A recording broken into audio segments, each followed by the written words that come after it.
Yang nomor 4 adalah selain daripada menjaga, yang pertama menjaga mata, yang kedua menjaga lisan, yang ketiga menjaga telinga, puasa khusus yang nomor 4 yakni menjaga seluruh anggota badannya dari tangan sampai kaki dari berbuat yang dibenci oleh Allah Subhanahu wa ta'ala, dari berbuat maksiat.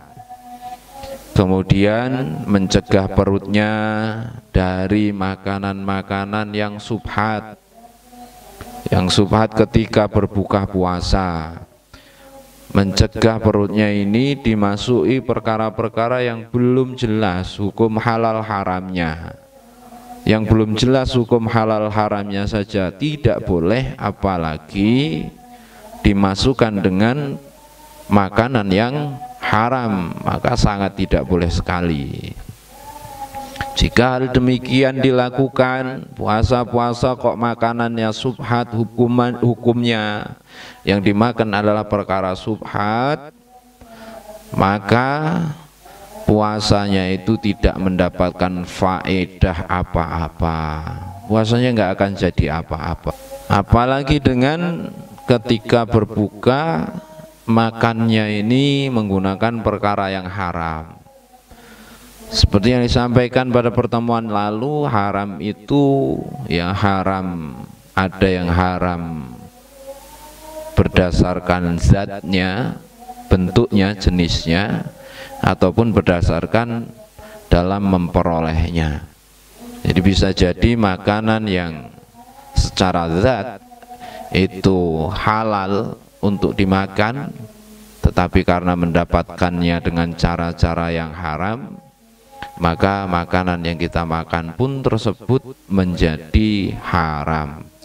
Maka berhati-hati dalam rangka mencari rizki, dalam bekerja, terutama untuk sesuatu yang kita makan. Rizki yang kita makan adalah upaya dari kita pekerjaan yang halal, karena dengan pekerjaan yang halal sesuatu yang kita hasilkan dan kita makan pun akan menjadi halal. Kenapa harus meninggalkan perkara haram? Karena perut yang dipenuhi dengan isi haram ini menjadikan murkanya Allah Subhanahu wa ta'ala dan menjadikan berat kita untuk melaksanakan ibadah. Kita akan semakin jauh dari Allah, kita akan semakin jauh dari Allah.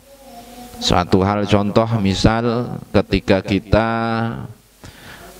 ikut permainan-permainan judi, permainan-permainan slot mungkin yang saat ini sedang tren di kalangan kita, kemudian kita nembus, dapat bonus, tembus pasangan kita, tembus permainan kita dari pekerjaan yang begitu itu, maka ketika uangnya kita gunakan, kita belanjakan untuk makan, untuk keperluan kehidupan keluarga kita, berarti sama dengan halnya kita memberi makan, kita menghidupi keluarga kita dan mencukupi keluarga kita dengan cara yang haram, dan hasilnya pun akan menjadi haram. Diibaratkan seseorang yang berpuasa, orang yang berpuasa dia sahur dan melaksanakan puasanya itu disertai dengan meninggalkan perkara haram. Dia laksanakan puasa itu sempurna sebagaimana ketetapan-ketetapan yang diperbolehkan oleh Allah, dianjurkan oleh Allah dan Rasulnya dalam berpuasa.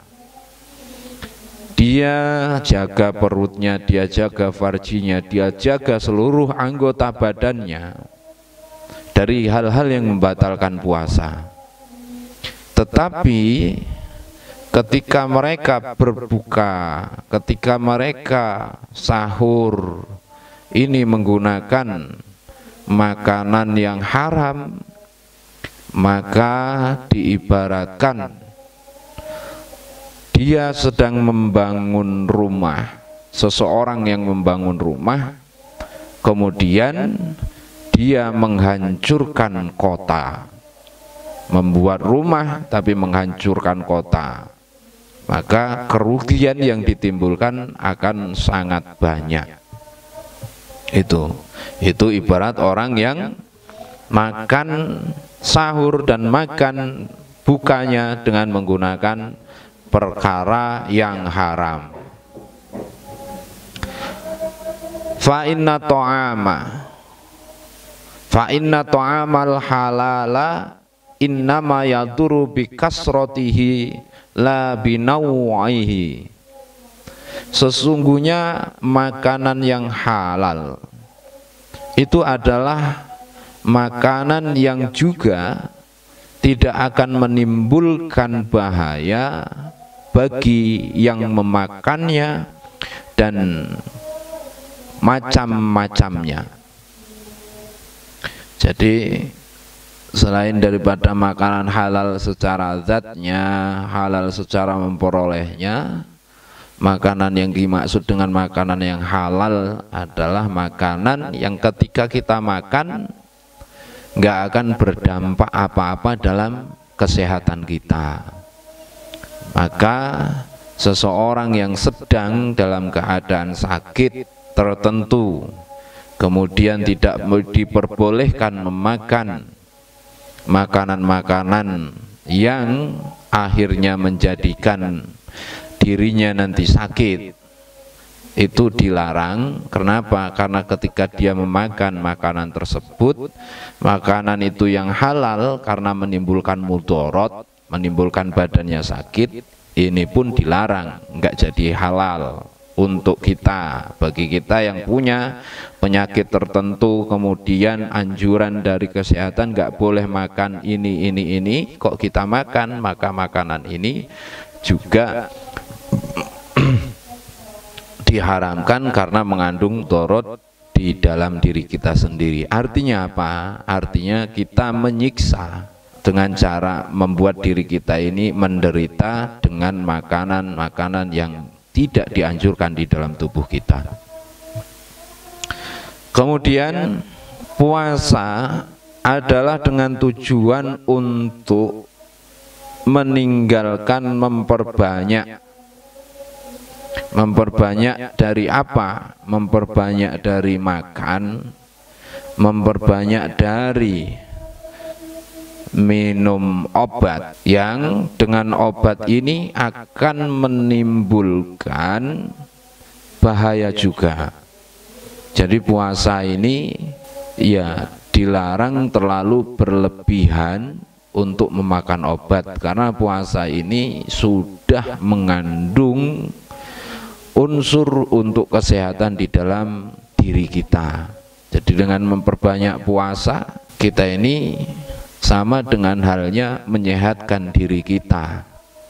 Obatnya maka dengan obat ya agak dikurangi ketika kita sakit, kemudian puasa dan harus minum obat, maka obatnya dikurangi. Jangan berlebihan dalam memakan obat, karena akan menimbulkan dampak yang tidak baik di dalam tubuh kita. Dan puasa itu juga bagian daripada obat dalam tubuh kita yang menyehatkan. Wal halalu dawaun yanfa'u qaliluhu wa yaduru kasiruhu. Dan tidak boleh berlebihan dalam memakan obat. Jika obat itu takarannya sesuai anjurannya, maka ya minum sesuai anjurannya. Jangan berlebihan dalam hal memakan obat-obatan. Wa qasdus shaumi, dan tujuan puasa adalah takliluhu, menyedikitkan makanan halal, menyedikitkan obat-obat yang halal, mengurangi takaran dari makan, mengurangi takaran apa yang kita konsumsi dalam setiap hari.